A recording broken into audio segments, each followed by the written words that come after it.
Ashamaa akkam nagaa jirtu ani Yoobsaan Abbabeeti. Yoobsaan miidiyaa yuutuub chaanal laayik, sheer, sabskiraayib gochuu hin dagatina.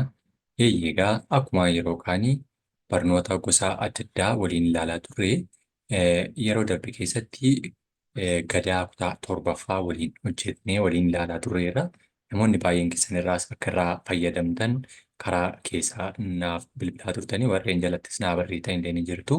Akkasuma immoo ijoolleen muraasni deebiin nuun hojjetamee hin jira. Deebiin isaa nuuf haa hojjetamu akkuma gaaffii jedhanii anis immoo hanga hin danda'e gaaffii yeroo waliigala boqonnaa sana hojjechaa ture gaaffii osoo hin hojjetiin Gilgaalota keessa darbaa waan hin tureef gaaffii barattoota baay'ee fi namoota muraasa irraa ka'uutiin Gilgaala hojjechuuf dirqameen jira. Isinis immoo Yoobsaan miidiyaa yuutuub chaanal laayik, sheer, sabskiraayib gochuu hin dagatina. Kutaa 7ffaa boqonnaa 1ffaa jalqabaate kuni kan mata dureewwanii yookiin immoo dubbisa isaa boqonnaa darbe keessatti kan hojjetameerudha. Kuni guutummaa guutuutti boqonnaa yookiin immoo Gilgaala boqonnaati jechuudha. Gilgaala boqonnaa yookiin immoo deebii boqonnaa 1ffaati jechuudha. Deebii Gilgaala boqonnaa 1ffaa jechuudha kun.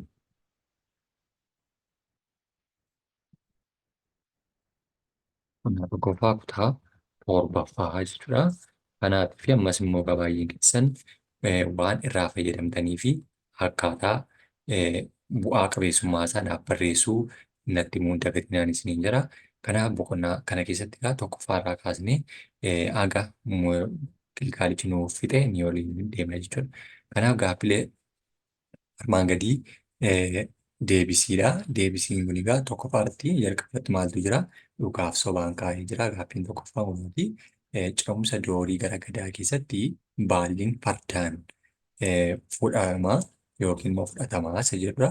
Deebiin kanaa dhugaadha. Sababni isaas immoo galgala bakka galma butteedha yookiin immoo bakka qaachaan itti ijaaramee jiruutii ka'aniitu aduloonni torban gara eessaa deemu? Gara mana abbaa gadaa isa jalqabaa deemuutiin baallii kan isaan wal harkaa fudhanidha.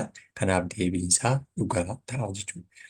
Lammaffaa irratti warri gadaa kennu gosee baallii ijaaruun yeroo baallii kennaan itti naqu bakka duwwaatti naqu gosee baallii jechuun achirraa yeroo kaanu gosee baallii jechuun galma sirni yookiin immoo wal harkaa fuudhiinsi baallii itti gaggeeffamu yookiin aangoo itti gaggeeffamu bakka sanatti maal itti naqu yookiin immoo gosee baalliin galmadha yookiin immoo bakka daasiisa jenna afaan biraatiin isa keessa taa'aniitudha jechuudha. Isa sana ijaaranii jiru. Inni sun immoo yeroo sana maalitti naqu? Bishaan itti naqu. Akka sirna gadaa Oromootti bishaan kan itti nammu. Kanaatiif sirna sana keessatti bishaan itti namaa jechuudha. Inni olii kun deebiin dhugaadha. Inni kun immoo deebiin isaa maalidha? Bishaan ta'a jechuudha. Bishaan itti naquutinidha. Kan isaanii yeroo baallii yookiin immoo sirna sana keessatti sirna sana raawwatanii jechuudha. Bishaan naquutiin sirni sun raawwatama yookiin immoo gosee baallii keessatti raawwata jechuudha.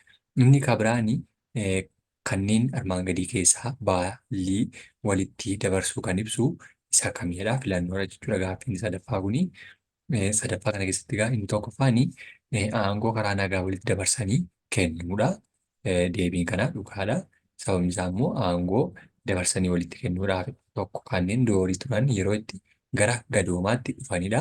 Sirrii mala doorii irrattidha kan isaan sirna aangoo qabachuudhaaf gara gadooma yookiin immoo gadamoojjummaa gahuudhaaf kan isaan deemanii fi sadaffaa keessatti gadaa keessatti turtii waggaa 8 raawwatama sirriidha. Waggaa 8 marroo 5 qaba. 5 isaa immoo waggaa 8 8 baay'isu marroo 5 immoo 40 ta'a waan ta'eef jechuudha. Deebiin isaa hundadha jechuudha kun. Deebiin isaa hunda yookiin daata'a jechuudha. Kanaaf kun deebiin isaaniiyyuu inni ta'u jechuudha.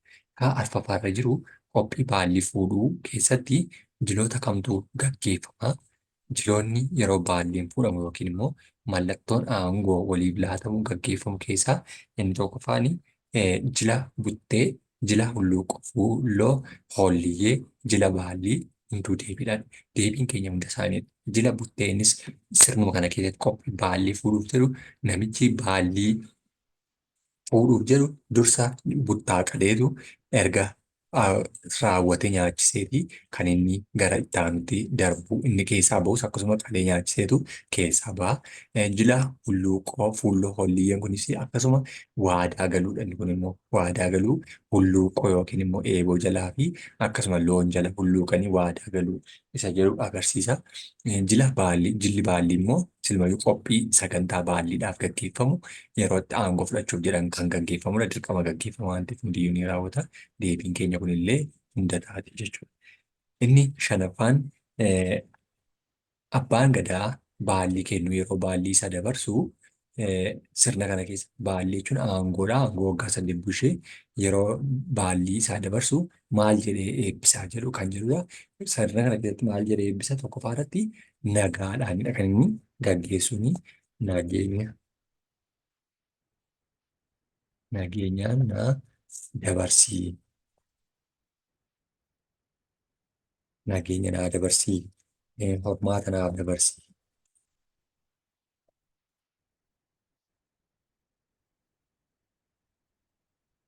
Hormaata naa dabarsii. Jabeenya naa dabarsii. Jabeenya wajjiniin akkan jabaadhu waliin naa dabarsii.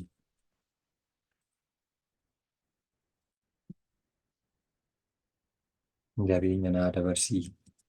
Kaayyoo naa dabarsii. Kaayyoo dhimmi kun waggaa 8 bulchu jechuudha.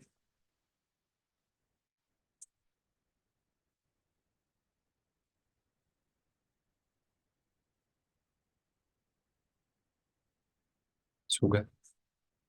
Suga naa dabarsii.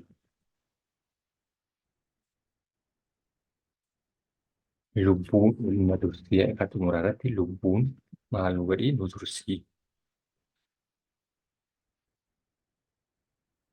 Lubbuu waliin nu tursii.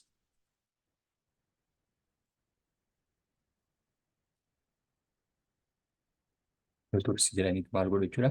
Sirna kana keessatti baallii waliif dabarsu yookiin immoo aangoo waliif dabarsu jechuudha. Deebiin boqonnaa 1ffaa kana fakkaata.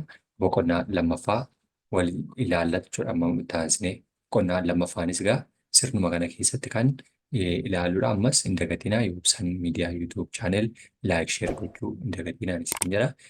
Boqonnaa 2ffaa keessatti immoo 1ffaa irratti egaa boqonnaa 2ffaa akkuma kana gaaffii filannoo dhugaaf sobaa fi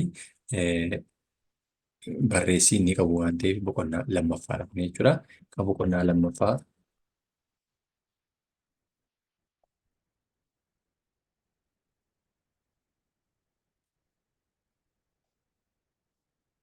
boqonnaa 2ffaa keessattis egaa akkuma kana maal jedha 1ffaa irratti akka miseensa gogeessa gadaatti buttaan kan kabajamu kan garee gadaa hundaati jedha. Buttaan kan inni raawwatamu yookiin immoo kan inni yeroo sirni adda addaa gaggeeffamu kan raawwatamu kan eenyuti kan nama hundaati. Kan saba bal'aa yookiin immoo kan gumiiti jechuudha. Deebiinsaa dhugaa ta'a. Sababni isaa immoo baallii yookiin buttaan abbaan fi ilmi waggaa 40-80tti kan isaan raawwatamu waan ta'eef nama hundatu keessatti hirmaata sirna kana keessatti jechuudha.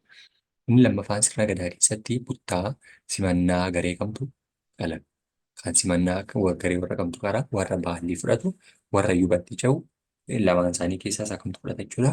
Warra baallii fudhatudha jechuudha. Baallii fudhachuudhaaf yeroo jedhan nyaachisanii dhobaasanii nama gammachiisaniitu sirna sana fudhatu jechuudha. Kanaaf warra fudhatantu sirna kana raawwata jechuudha. Deebiin keenya ta'a jechuudha.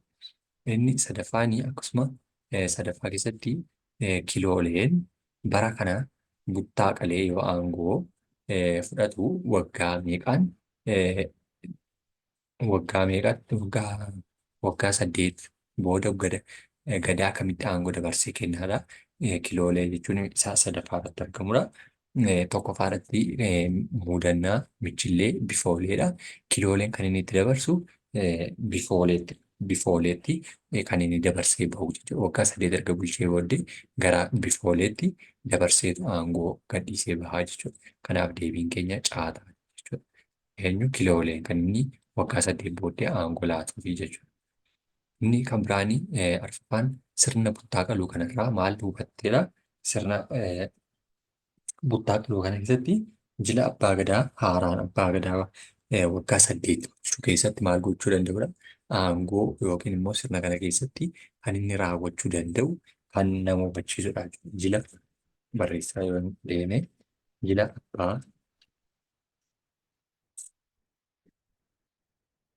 jila abbaa gadaa haaraan abbaa gadaa waggaa 8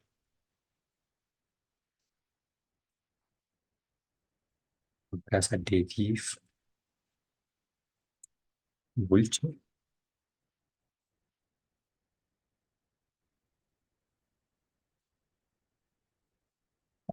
ture maal jechuudha bulchaa ture irraa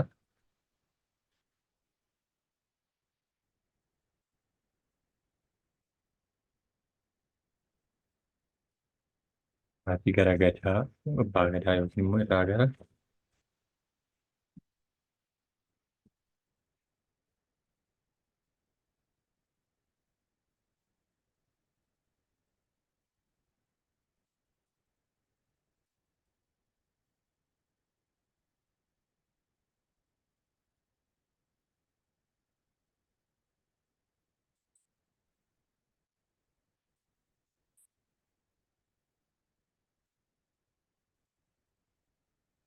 ka'uuf eebbifate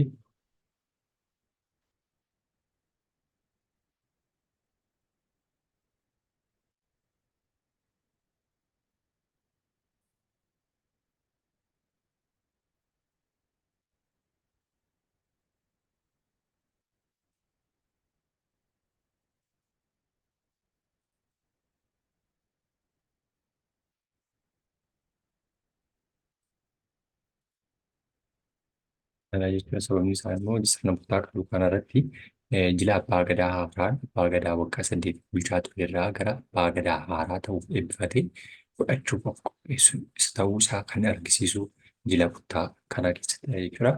Ammas boqonnaa lammaffaan kana fakkaata gara boqonnaa sadaffaatti waliin haa darbinu. Boqonnaa sadaffaa keessattis egaa akkuma warreen ammaa kana filannoo dhugaaf sobaa fi barreessi muraasa wal keessa makatee jira waan ta'eef boqonnaa sadaffaanis egaa haaluma ammaa kanaatiin kan ilaaludha jechuudha. Tokkoffaa irratti egaa boqonnaa sadaffaa keenya keessatti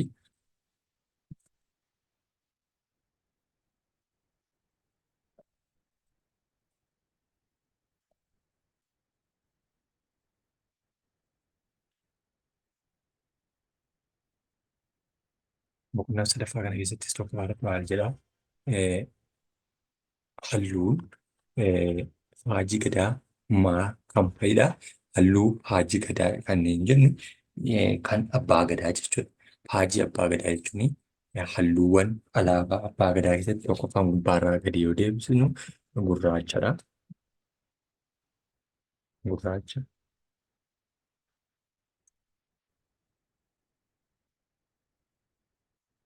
Gurraacha, diimaa, adii jenneetu ibsuu dandeenya jechuudha. Warreen kana sadan halluu Haajii Gadaa kan jedhamanidha jechuudha. Haajiin Gadaa duudhaa fi falaasama Oromoo argisiisaa jira. Inni dhugaadha. Sababni isaas immoo haajiin yookiin alaabaa jechuun mallattoo calaqqisiiftuu bakka bu'ee waan tokkooti jechuudha. Deebiin isaa dhugaa ta'a. Deebiin isaa lammaffaa dhugaadha jechuudha. Sadaffaa irratti tartiiba halluu Haajii Gadaa gubbaa gara gadii kan ibsu isaa kami jedhaa? Gubbaa gara gadii nu gaafate waan ta'eef kan nuti barbaadnu isa kamidhaa? Gubbaarraa gadi jechuudha. Gubbaarraa gadi gaafa jennu gurraacha, adii, diimaa, diimaa, gurraacha, adii, adii, diimaa, gurraacha, gurraacha, diimaa, adii jedhaa. Deebiin keenya A ta'a jechuudha. Gurraacha, adii, deebiin keenya daa ta'a. Gurraacha, diimaa, adiidha. Gurraacha, diimaa, adii ta'a jechuudha. Gubbaarraa gadi gaafa ibsinu jechuudha. Kanaaf deebiin keenya daadha jechuudha. Deebiin keenya isa daarra jiru kunuuti. Gurraacha, diimaa, adiidha jechuudha. Deebiin keenya inni kabiraanii akka gadaa Oromootti akka gadaa Oromoo keessatti yookiin immoo sirna kanaa keessatti akka gadaa Oromootti hiika halluu gurraachaa kan ta'e isa kamidhaa? Hiika halluu gurraachaa kan nuti barbaannu halluu gurraacha wanti waaqa ol ta'e kan hin jirre ta'uu agarsiisa. Gurraachi sirriidha. Gurraacha garaa waaqa gurraacha garaa garbaa illee immoo karaa taliilaadha maatii gootummaa agarsiisa. Gurraacha jedhe waan ta'eef gootummaa xumura wantoota adda addaa agarsiisa. Bilchina wantoota adda addaa argisiisa. Kanaaf warreen kaan gootummaa illee itti dhiyaatu garuu hundi isaanii hin teenye waan ta'eef hin argisiisan. Kanaaf deebiin keenya jechuudha. Gurraacha hin agarsiisu isa kanarraa jechuudha. Kanaatiif haala kanaatiin deebii keenya ilaaluu dandeenya jechuudha. Gurraacha jechuun wanti waaqa ol ta'e kan hin jirre. Waaqni waa hundaati kan keessa qoratamee hin argine gurraachadha hin argamu hin mul'atu isa jedhu garbaa wajjin wal fakkeessan wanti waaqa ol ta'e akka hin jirre kan nutti agarsiisudha jechuudha gurraacha. Inni kabiraani hiika halluu diimaa faajjii gadaa kan ta'e isa akkamidha? Inni amma immoo halluu diimaa kan gidduutti argamudha. Xumura wantoota adda addaa agarsiisa. Xumura wantoota adda addaa kan agarsiisu haala adda addaatiin ilaaluu dandeenya jechuudha. Achi keessatti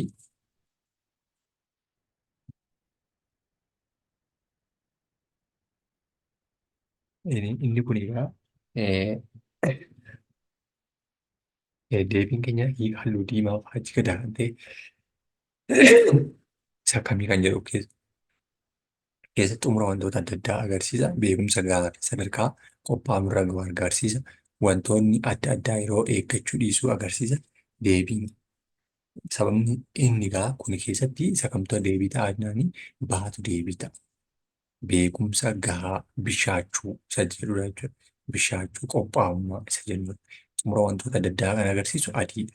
Adii jechuun arrii lafee dhala namaatiin kan fakkeeffamu yookiin xumura waa hundumaa yookiin jalqabaaf xumurri adiidha. Wantoonni adda addaa yeroo eeggachuu dhiisuu agarsiisa. Wantoota eeggachuu isaan sadarkaa osoo hin eeggatiin gahu hin jiru deebiin ta'uu kanaaf deebiin keenya daa ta'a jechuudha. Haala kanaatiin deebiin keenya sirriidha yookiin immoo sirriitti mirkaneeffachuu dandeenya jechuudha. Inni kabiraanii ammas boqonnaa kana asumarratti kan golomnu ta'a ammas yoo miidiyaa yuutuub chaanal laayik sheer sabskiraayib gochuu hin dagatina. Boqonnaa arfaffaas yeroo asuma waliin ilaallu boqonnaa arfaffaa keessattis egaa arfaffaa deebii isaa akkuma gararaatti boqonnaa sadaffaa keessatti ilaalle kan boqonnaa arfaffaa kana immoo haala kanaan ilaaluu dandeenya jechuudha. Kan boqonnaa arfaffaas egaa akkuma warreen kaanii gaaffii deebiiwwanii fi haalota seera isaa eeggateen kan qophaa'ee jirudha jechuudha. Boqonnaa arfaffaa.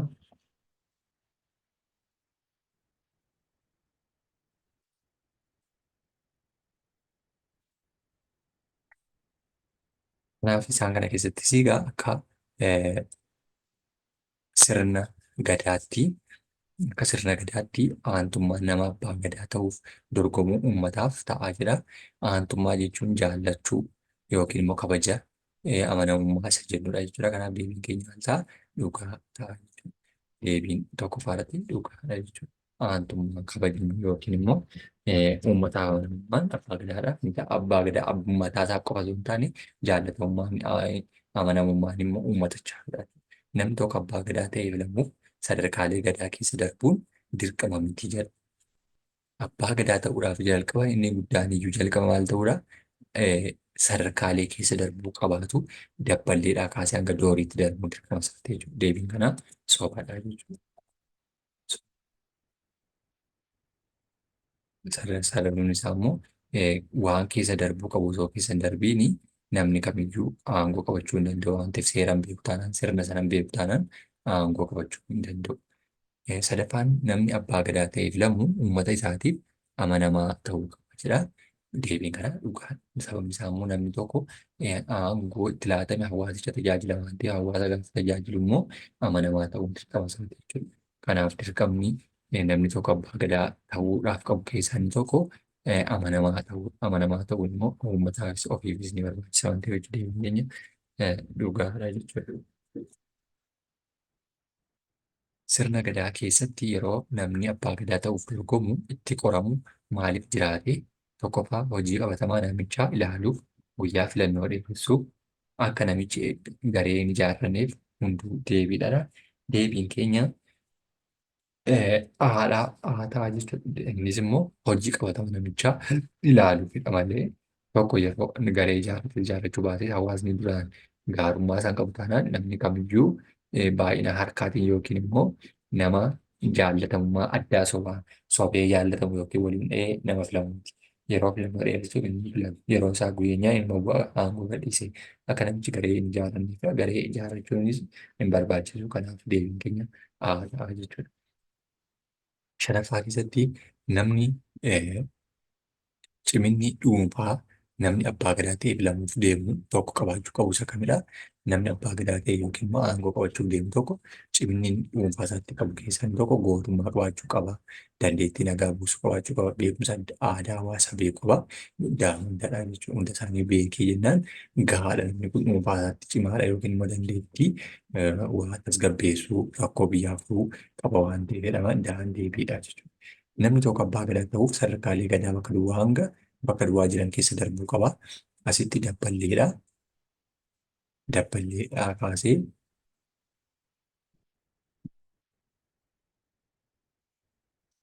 dabballee kaasee hanga dooriitti keessa darbuu qaba jechuudha.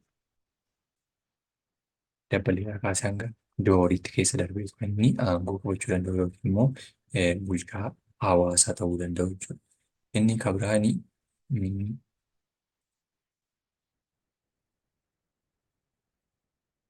gochoonni ceeraa fi fokkoo namni abbaa gadaa ta'uuf dorgomu bilisa irraa ta'uu qabu kan fa'idha. Gochoonni ceeraa fi fokkoo jechuun yakka yookiin immoo wantoota ciggaasisoo wantoota balaa fidan jechuudha. Warreen kamirraatiidha kan inni ta'uu qabu isa jedhu keessaa inni tokkoffaan hanga nama hinan loogii soba warreen kanarraa maal ta'uu qaba? Bilisa ta'uu qaba. Hattuu taanaan hin ta'u loogii jalaalee gita yoo ta'e hin ta'u sobduudha yoo ta'e hin ta'u jechuudha. Akkasuma nama kofoo hawaasaa hiikuu yookiin immoo kofoo hawaasaa ifa baasu ta'uu hin qabu jechuudha. Kofoo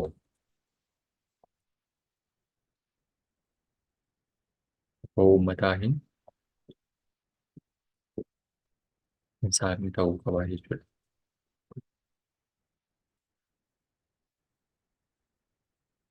Warreen kun immoo uummata saaquu jechuun icciitii uummata haasa'uu isa kan nama hin saaqne ta'uu qaba. Kanaaf deebiin keenya kana fakkaatti jechuudha.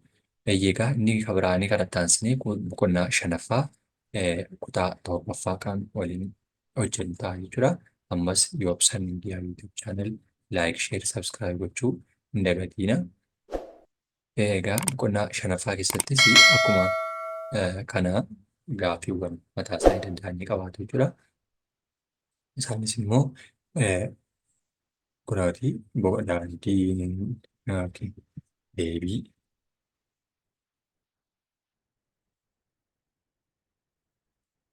boqonnaa 5ffaa kutaa 7ffaa jechuudha.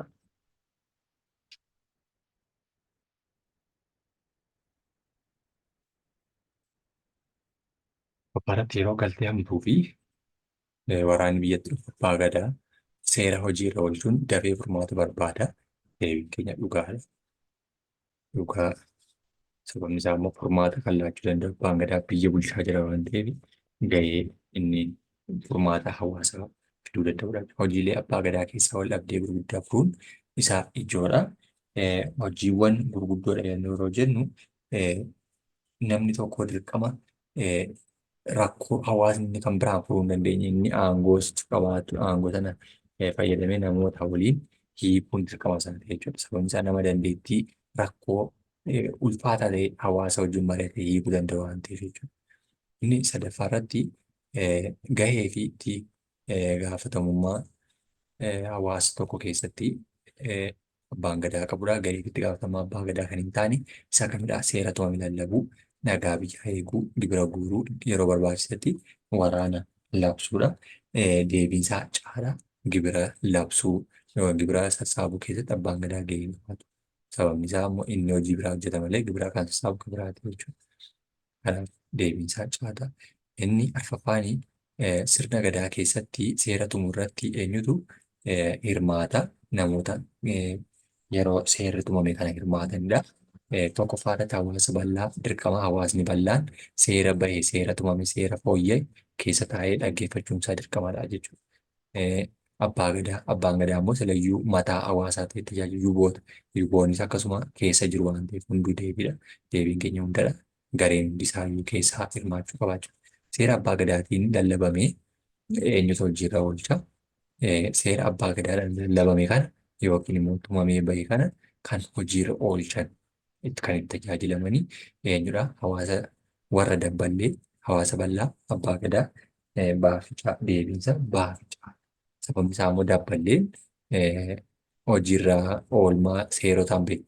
Zeeroodhaa kaastee hanga waggaa meeqaattidha? Waggaa 8 waan taateef isheen hawaasni itti meetu seera barsiisanii deemu malee seera kana lallabame kana hin beektu jechuudha. Inni ja'affaanii sirna gadaa keessatti qaamni yookiin namni seera hiiku maal jedhamaadha? Sirna gadaa keessatti namni seera hiiku seera eh, eh, tumtuu sadan isaaniiyyuu qaama mataa isaanii danda'u waan ta'eef inni kun immoo maal gaafate namni seera hiikudha. Namni seera hiiku kun luboota jedhamti. Luboota jedhama seera hiiktuun.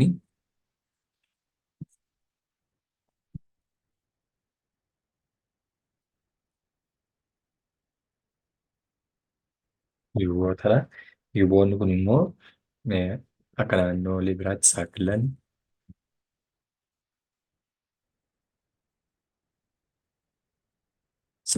yaa'ii Booranaa warreen jedhaman jiru.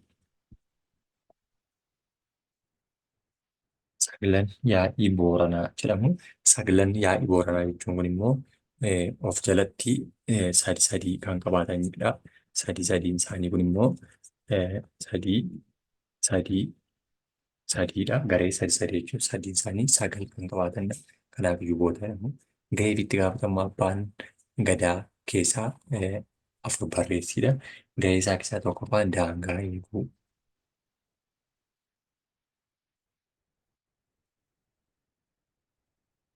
Daangaa biyyaa eeguu. Akkasuma seera tumuu fi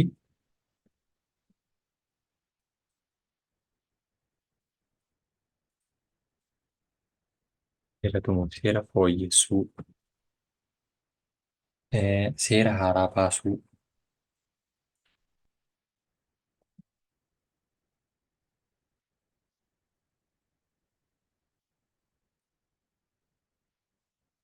seera haaraa baasuunis gahee abbaa gadaa keessaa isa duraati.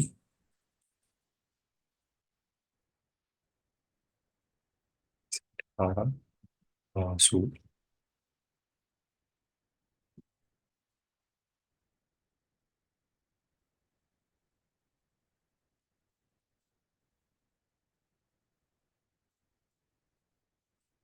Seera haaraa baasuu.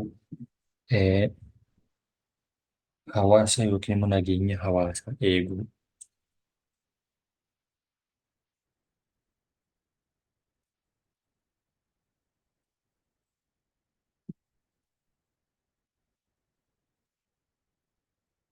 Hawaasa eeguu warreen kun gahee abbaa gadaa keessaa warreen jalqabaa duraatii fi kanneen biraallee ni jiru. Sirni Oromoon nama harka wal taree araarsuun maal jedhamaadha? Kuni gumaadha. Gumaan immoo gosoota adda addaa qabaati. Gumaa gumaadha. Gumaan kun immoo gosoota adda addaa qabaatu isaanii kabraa keessatti ilaaluun ni danda'ama. Inni kabraani abbaan gadaa mataasaa siyaasa Oromootti maaliif jedhama? Siyaasa Oromootti maaliif jedhama abbaan gadaa? Yookiin namichi aangoo qabatee jiru maaliif siyaasa Oromooti maaliif jedhamaadha? Siyaasa Oromooti kan inni jedhamuu fi hoogganaa bulchiinsaa waan ta'eefidha. Hoogganaa bulchiinsaa waan ta'eef kan inni sirna kana keessatti hoogganaa jedhamee beekama waan ta'eef. Hoogganaa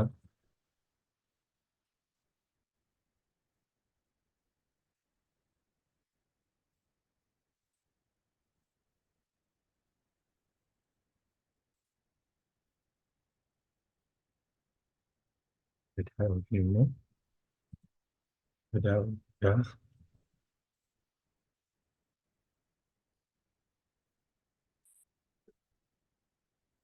saddeetii waan ta'eef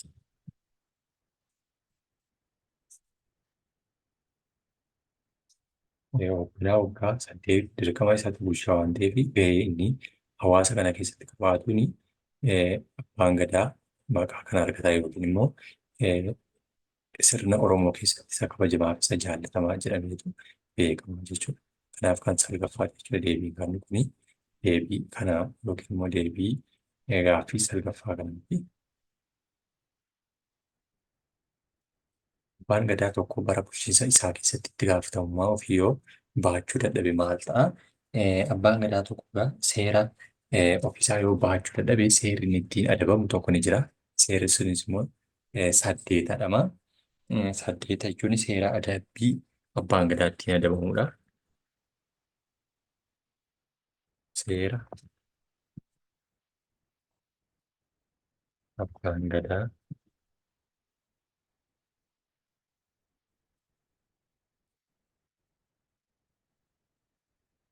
ittiin adabamu 8 jedhama. 8 jedhama. Seera kana keessattidha kan inni adabbii fudhatu yookiin immoo seera 8 kanaatiin kan inni adabamu yookiin kan inni yakki ittiin muramu jechuudha. Kana fakkaatti boqonnaa 5ffaa haala kanaatiin ilaaluu dandeenya jechuudha. Inni kabiraan boqonnaa 6ffaa walitti ammoo ilaalutti ammas yoobsan miidiyaa yuutuub chaanel laayik sheer sabskiraayib gochuu hin dagatinaa. Boqonnaa 6ffaa keessattis deebiin keenya akkaataa amma ilaallee ta'u jechuudha.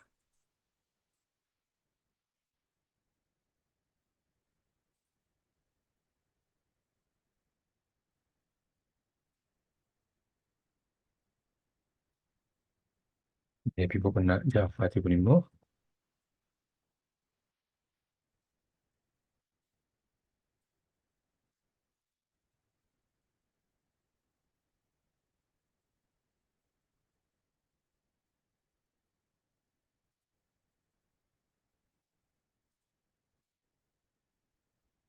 deebii boqonnaa 6ffaa kun immoo akkuma olitti ilaalaa ture egaa inni kunis tokkoffaa irratti uummatni Oromoo miseensota gadaa adilootaa fi hiyyootaaf gumaacha ni godhaa jedha. Gumaacha jechuun kennaawwan adda addaa kan inni kennudha.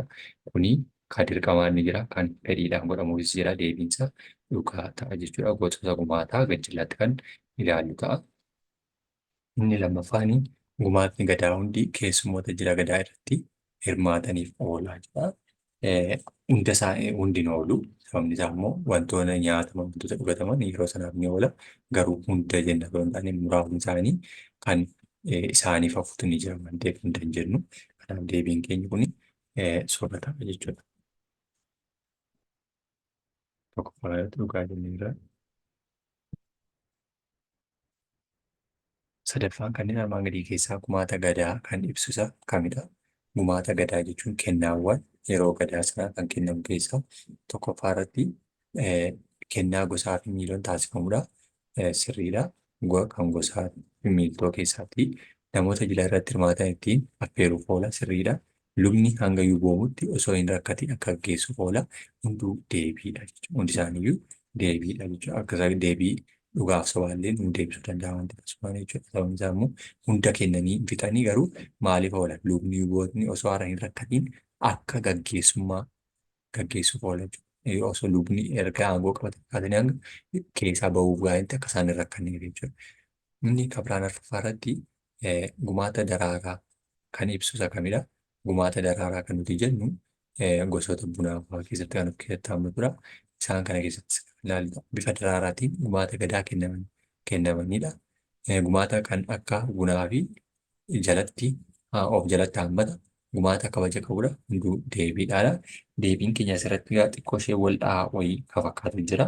Sababni isaa immoo bifa daraaraatiin gumaata gadaa kennamudha yeroo jennu sirrii gumaata daraaraa fakkaata jedhamu malee buna fa'aati waan ta'eef bunni tokkoffaa jiidhaa isaa buna qalaasaatu kennama. Lammaffaa immoo egaa qollerraa beekan kennamu. Gumaata kan akka bunaa of jalatti hammata bunni qabas gumaata kabajaati.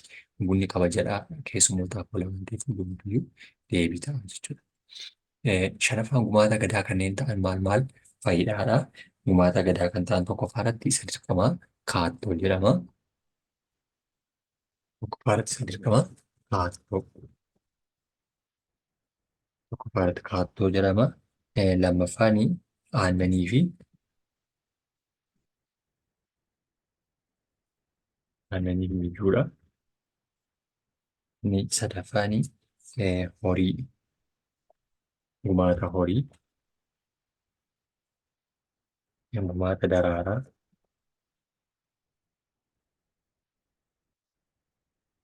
gumaata daraaraa fi gumaata humnaa jedhama jechuudha. Warreen kun gosoota gumaataa yookiin immoo gumaata yeroo sirni gadaa gaggeeffamu walii laatamu yookiin kennaawwan waliif kennamu jechuudha. Gumaata gadaa keessaa kaattoo maal maal of jalatti haammataa isa jedhuuf immoo kaattoo jechuun isa tokko irratti jennedha. Kaattoo maal maal fa'aa of jalatti haammataa isa jedhu waan lama of jalatti haammatu tokkoffaan fardadha.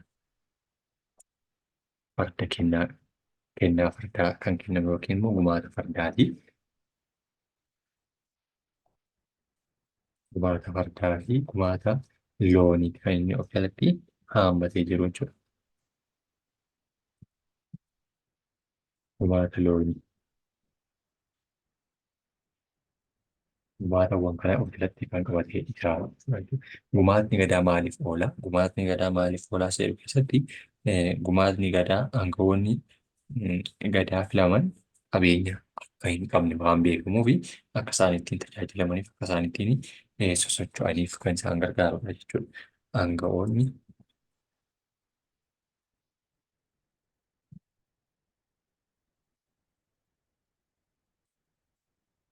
gadaa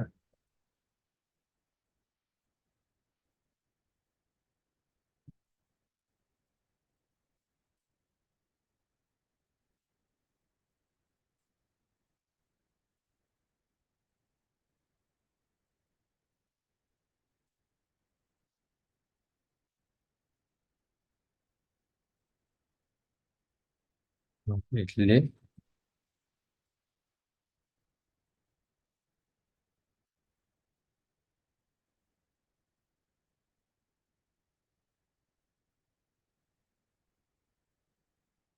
akka guuramuu fi maal godhu jechuudha. Ittiin guuramuu fi of tajaajiluu.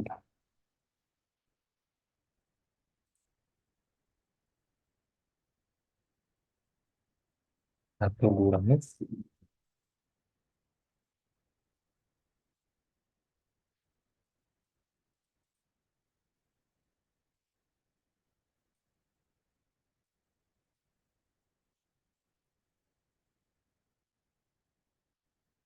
hanga yuuboomaatti tajaajila kennuu jechuudha.